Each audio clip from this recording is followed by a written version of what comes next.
শোন, আজকে তো শুক্রবার, অফিসে তো কখনো কথা বলার সময়ই পাই না, এত পরিমাণ কাজের চাপ থাকে। তোকে একটা ইম্পর্টেন্ট কথা বলার জন্য এখানে ডেকেছি। হ্যাঁ বল। দেখ, আমরা বর্তমান যে কোম্পানিতে জব করছি, এখানে স্যালারি কত আসে? যে স্যালারি আসে এই স্যালারি দিয়ে আমাদের ঠিকঠাক মতো চলে না। এই কোম্পানিতে জব করলে আমরা কখনো ভালো লাইফ লিড করতে পারবো না। আমাদের অন্য কোম্পানিতে শিফট হওয়া উচিত। হ্যাঁ তুই ঠিক বলেছিস। তো এখন কি করা যায়, কি চিন্তা ভাবনা করলি? কি আর করব, আমরা ইন্টারভিউ দিব অথবা ট্রান্সফার হয়ে অন্য কোম্পানিতে যাব। আর আপাতত চল একটা রেস্টুরেন্টে বসে কথা বলি এই ব্যাপারে। হ্যাঁ তুই ঠিক বলেছিস। একটা কাজ করি, একটা রিক্সা নিয়ে নি। হ্যাঁ ওই যে একটা রিক্সা আছে, চল। এই অটো যাবে? হ্যাঁ যাবো, চলেন।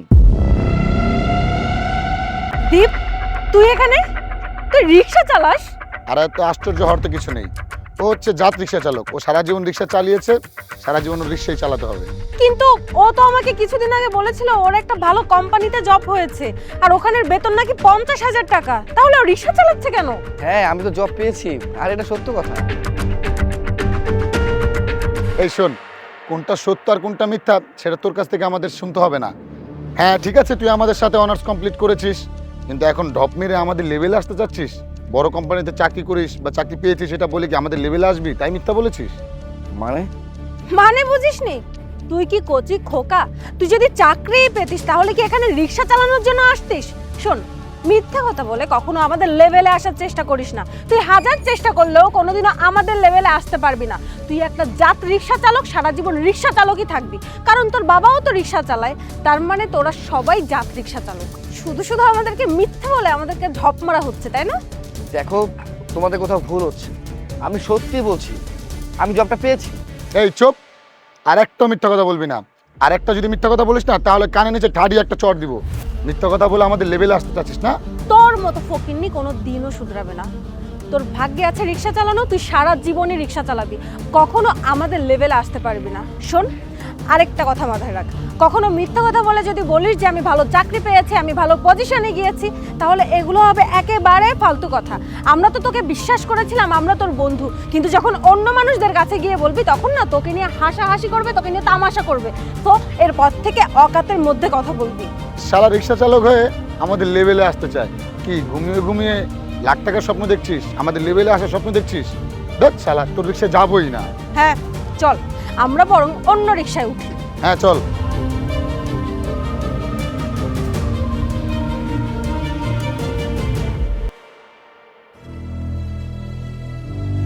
এক্সকিউজ মি, আপনারা কি ইন্টারভিউ দেওয়ার জন্য ready?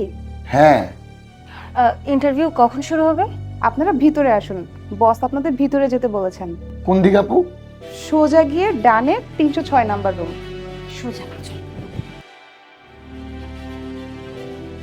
May I coming sir? Yes coming.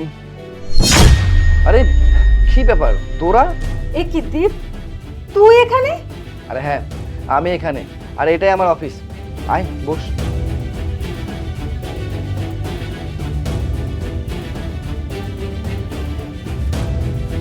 শোন, আমি এখানে জব করি।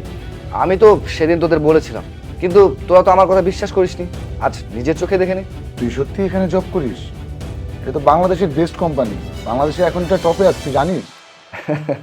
হাসালি তুই। আমি এই কোম্পানিতে জব করি, আর আমি জানবো না এটা বেস্ট কোম্পানি কি না? না, আসলে তোকে দেখে আমাদের বিশ্বাস হচ্ছে না যে তুই এত বড় কোম্পানির ম্যানেজার হয়ে গেছিস। আসলে ব্যাপারটা হয়েছে কি জানিস, তোরা তো ছোটবেলা থেকে আমাকে রিক্সা চালাতে দেখেছিস, তাই হয়তো আমার সাকসেসটা তোদের সহ্য হচ্ছে না, রাইট? না মানে তুই এখানে জব করিস, তাহলে তুই সেটি রিক্সা কেন চালাবি? এটার কারণ কি জানিস? কারণ আমি তোদের লেভেলের না। তোদের যে যোগ্যতা আছে সেই যোগ্যতা আমার নেই।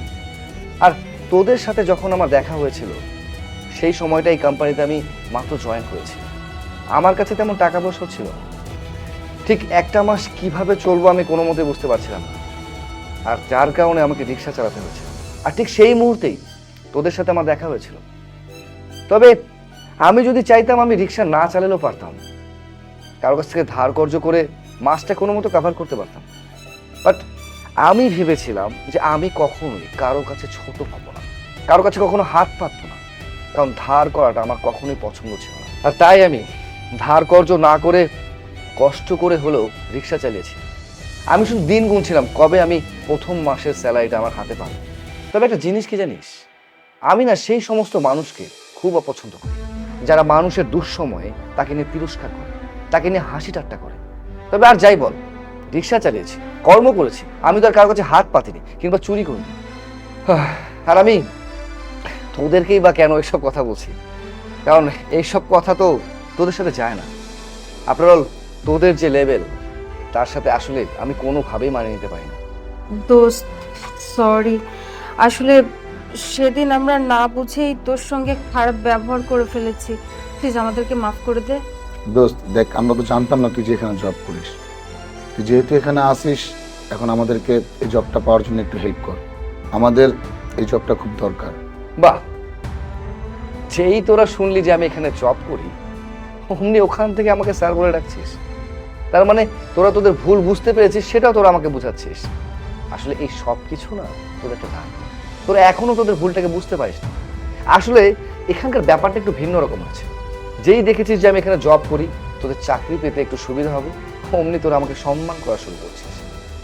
আসলে কি জানিস, তোরা এখনো ঠিক আগের মতোই রয়ে গেছিস। আসলে রিক্সাওয়ালা আর গরিবদের তোরা এখনো আগের নজরেই দেখিস, সেই কীট পতঙ্গের মতো। আমি এটা খুব ভালো মতোই বুঝতে পারছি।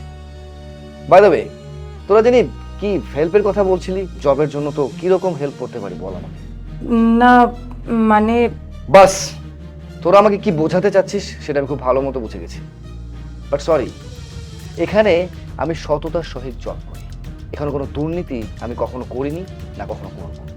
এখানে যারা যোগ্য শুধুমাত্র তারাই জব করতে পারবে। আদারওয়াইজ এখানে আমি তোদের জন্য কোনো কিছুই করতে পারবো না। শুধু যোগ্যতার উপর নির্ভর করবে এই জবটা কে করতে পারবে।